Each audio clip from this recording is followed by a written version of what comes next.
नमस्कार, मी विजया वामन। मुख्यमंत्री एकनाथ शिंदे, उपमुख्यमंत्री देवेंद्र फडणवीस, उपमुख्यमंत्री अजित पवार हे 2 मार्चला बारामतीच्या दौऱ्यावर होते। विशेष म्हणजे मुख्यमंत्री एकनाथ शिंदे बारामती दौऱ्यावर असल्यानं राष्ट्रवादी काँग्रेसचे अध्यक्ष शरद पवार यांनी त्यांना चहापानाचं निमंत्रण दिलं होतं। शरद पवार यांनी मुख्यमंत्री आणि दोन्ही उपमुख्यमंत्र्यांना गोविंद बागेत येण्याचं आणि जेवणाचं आमंत्रण दिलं होतं। त्यामुळे राजकीय वर्तुळात विविध चर्चांना उधाण आलं होतं। राष्ट्रवादी काँग्रेस पक्षात फूट पडली आहे। अजित पवार यांनी पुकारलेल्या बंडानंतर शरद पवार यांचे समर्थक आणि अजित पवार यांचे समर्थक अशा 2 गटामध्ये पक्ष विभागला गेला। मग असं असताना शरद पवार यांनी मुख्यमंत्री आणि दोन्ही उपमुख्यमंत्र्यांना गोविंद बागेत जेवणाचं निमंत्रण का दिलं असावं आणि ते दिल्यानं अनेकांच्या भुवया उंचवल्या होत्या। बारामती येथून लेक सुप्रिया सुळे यांच्या विजयासाठी हा प्रपंच केला जातोय का असा प्रश्न अनेकांच्या मनात आला आणि अजित पवार व शरद पवार अजून एकत्र आहेत अशी मला शंका आहे असं राज ठाकरे यांचं म्हणणं। त्यामुळे पडद्यामागून नेमकं काय शिस्त आहे हेच आता उलगडताना दिसत नाहीये। पण आम्ही तुम्हाला पुढचं गणित सांगणार आहोत ग्राफिकच्या माध्यमातून। पहिला बारामती लोकसभा मतदारसंघ आणि त्याचं गणित आपण समजून घेऊया। बारामती लोकसभा मतदारसंघात 6 विधानसभा मतदारसंघ येतात, 1 दौंड विधानसभा मतदारसंघ। भारतीय जनता पक्षाचे राहुल सुभाषराव कुल हे दौंड विधानसभा मतदारसंघाचे विद्यमान आमदार आहेत। 2 इंदापूर विधानसभा मतदारसंघ। राष्ट्रवादी काँग्रेस पक्षाचे दत्तात्रय विठोबा भरणे हे इंदापूर विधानसभा मतदारसंघाचे विद्यमान आमदार आहेत। 3 बारामती विधानसभा मतदारसंघ। राष्ट्रवादी काँग्रेस पक्षाचे अजित अनंतराव पवार हे बारामती विधानसभा मतदारसंघाचे विद्यमान आमदार आहेत। 4 पुरंदर विधानसभा मतदारसंघ।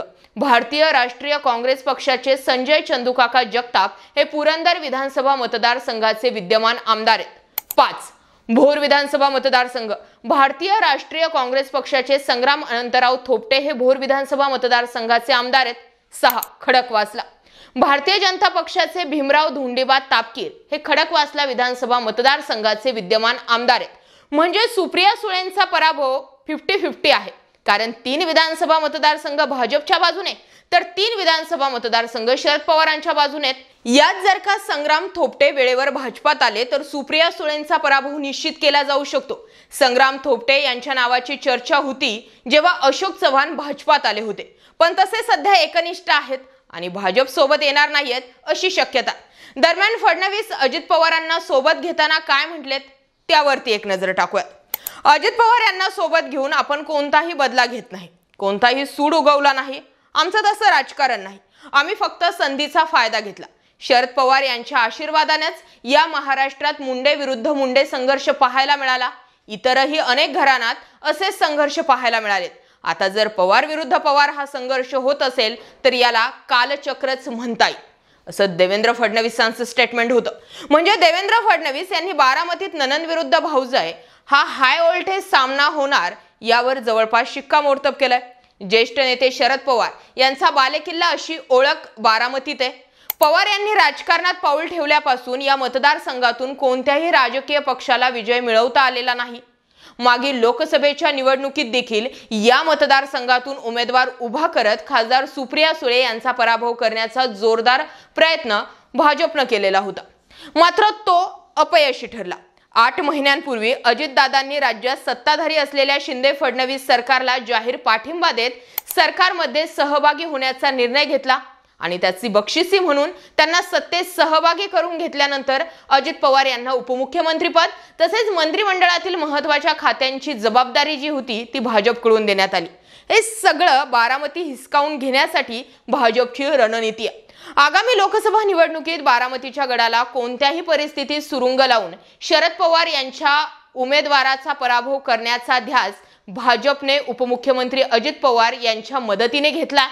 या सगळ्या पार्श्वभूमीवरती खासदार सुळे यांना जोरदार टक्कर द्यायची असेल तर त्यांना त्याच तोडीचा उमेदवार त्यांच्या समोर असला पाहिजे याची कल्पना भाजपसह अजित पवार यांना असल्यानं या मतदारसंघातून अजित पवार यांच्या पत्नी सुनेत्रा पवार यांचं नाव जोरदार चर्चेत आहे।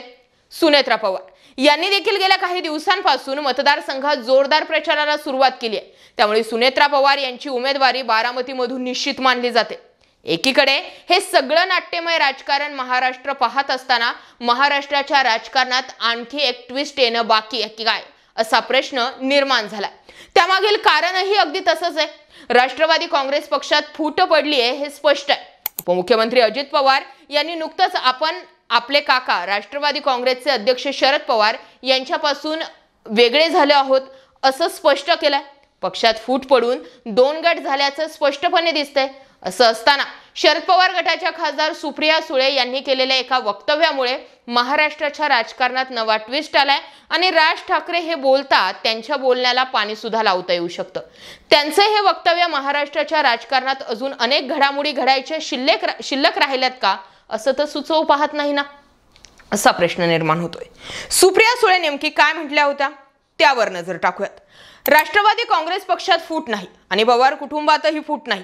आमच्या कुटुंबात जे काही होतं त्याला प्रायव्हसीचा अधिकार आहे। मला शरद पवार रोहित पवारांना तो अधिकार नाही, पण आमच्या उर्वरित कुटुंबियांना प्रायव्हसीचा अधिकार आहे। त्यामुळे आमच्या कुटुंबात कौटुंबिक वेळात ज्या काही गोष्टी होतात त्या अर्थातच सांगता येणार नाही। आता तुम्ही तुमच्या बायकोशी काय बोलता हे थोडी मला सांगणार आहात।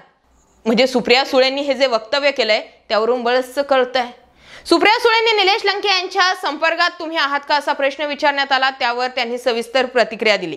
एकतर ही लोकशाही आहे, या लोकशाहीत मी सगळ्यांच्या संपर्कात आहे, कारण मी लोकप्रतिनिधी आहे। लोकप्रतिनिधीचा लोकशाहीमध्ये डायलॉग असलाच पाहिजे। सुप्रिया सुळे जी शंका होती ती खरी ठरलेली दिसते। म्हणजे सुप्रिया सुळेंना आणि सुप्रिया सुळेंनी जे वक्तव्य केलं त्याबाबतचं, सुप्रिया सुळे असो किंवा मग शरद पवार असो, यांचे विश्वासू आमदार निलेश लंके हे आज शरद पवार गटामध्ये प्रवेश करणार होते।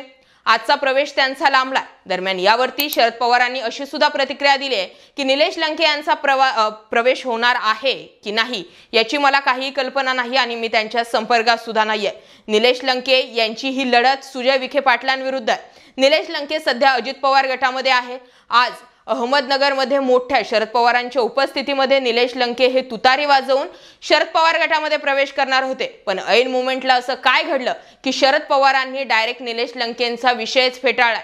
निलेश लंके हे आपल्या पक्षात प्रवेश करणार आहेत या चर्चा मी फक्त माध्यमातून बघतोय, पण तसा आपला त्यांच्याशी काही संपर्क नाही असं सांगून निलेश लंकेंचा पक्षप्रवेश शरद पवारांनी रोखला आहे का असाही प्रश्न आहे। कारण राष्ट्रवादी काँग्रेसचे प्रशांत जगताप यांनीच अधिकृतपणे सांगितलेलं होतं की आज निलेश लंके हे शरद पवार गटामध्ये प्रवेश करणार आहेत। मग त्यामुळे अमोल कोल्हे यांनी दिलेले स्टेटमेंट महाराष्ट्राच्या स्वाभिमानाची तुतारी नगर दक्षिण मध्ये वाजलीच पाहिजे असं त्यांनी म्हटलं होतं। त्यानंतर निलेश लंके यांनीही सूचक वक्तव्य केलं। आता निलेश लंके शरद पवार गटात प्रवेश करणार आहेत। अजित पवार गटाला हा मोठा धक्का मानला जातोय, पण एकंदरीत जो सोडून गेला त्याला परत घ्यायचा नाही असा फॉर्म्युला शरद पवारांनी आखला तर नाहीये ना, असाही प्रश्न निर्माण झालाय। कारण आजचा निलेश लंके यांचा प्रवेश का लांबवला गेला? नेमकं निलेश लंकेंवरती शरद पवारांची नाराजी अजूनही कायम आहे का? पारनेर नगर विधानसभा मतदारसंघातून निलेश लंके हे फर्स्ट टर्मला निवडून आले आणि त्यानंतर शरद पवारांनी निलेश लंके यांच्या डोक्यावरती हात ठेवला होता। एवढंच काय, शरद पवार हे निलेश लंके यांच्या हंगा या निवासस्थानी घरी जाऊन भेट देऊन आले। निलेश लंके यांचं संपूर्ण कुटुंब सिल्व्हर ओकवर जाऊन शरद पवार प्रतिभा पवार यांना भेटले।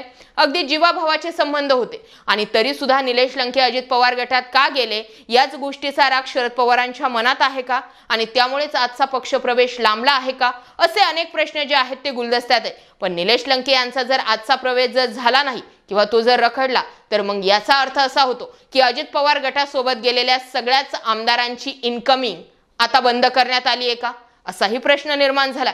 एकंदरीत काय, मावळमधून शरद पवारांनी सुरुवात केली। आतापर्यंत अजित पवारांसोबत 43 आमदार फुटून गेलेत, परंतु कोणाच्याही मतदारसंघामध्ये जाऊन मी याला पाडेल किंवा माझ्याशी पंगा घ्यायचं नाही असं वक्तव्य शरद पवारांनी केलं नव्हतं।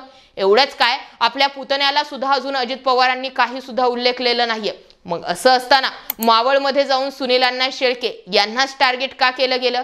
आणि केलं तर केलं, पण तिथूनच सुरुवात करून दिली की मावळमधला पहिला आमदार असेल ज्याला स्वतः शरद पवारच पाडतील आणि ती गॅरंटी पवारांनीच दिली आहे असेच काहीसा इशारा जो होता तो त्या सभेमधून दिसताना दिसत होता। त्यामुळे इथून पुढच्या सगळ्याच घडामोडी ज्या आहेत त्या ट्विस्ट आणणाऱ्या असणार आहेत। आता निलेश लंकेंच्या प्रवेशाचं काय होतं? आता हा प्रवेश झाला तरच अजित पवार गटातील उर्वरित लोकांना जर इकडे यायचं असेल तरच त्यांना पुढचे काही दरवाजे उघडे दिसू शकतात, नाहीतर मग काय, मधलाच गेम होतोय। या सगळ्या घडामोडींबाबत तुमचं काय मत आहे? राष्ट्रवादी काँग्रेस म्हणजे शरद पवार यांना फोडून गेलेल्या आमदारांनी पुन्हा यायला नकोय का? आणि आले तर त्यांना पुन्हा प्रवेश द्यायला नकोय का? किंवा जे येतील त्यांना काहीतरी गुलीगत धोका देऊन घेऊन गेलेले असतील आणि आता जर त्यांना यायचे तर त्यांचे परतीचे दोर कापायला नकोयत का? कमेंट करायला विसरू नका। राज्याच्या घडामोडींमध्ये एकनाथ शिंदेंसोबत गेलेले सुद्धा बरेचसे आमदार खासदार जे आहेत ते परतीच्या वाटेवरती आहेत। त्यामुळे आता शरद पवार नेमकं लोकसभा निवडणुकांच्या तोंडावरती नेमकं काय मोठा धक्का देणार हे पाहणं गरजेचं आहे। पण पवार शेवटी पंच मारतील हेही तितकंच खरं आहे। याबाबत तुमचं काय मत आहे? कमेंट सेक्शनला जरूर व्यक्त व्हा आणि अशाच माहितीपूर्ण अपडेटसाठी आपल्या चॅनलला आवर्जून सबस्क्राईब करा।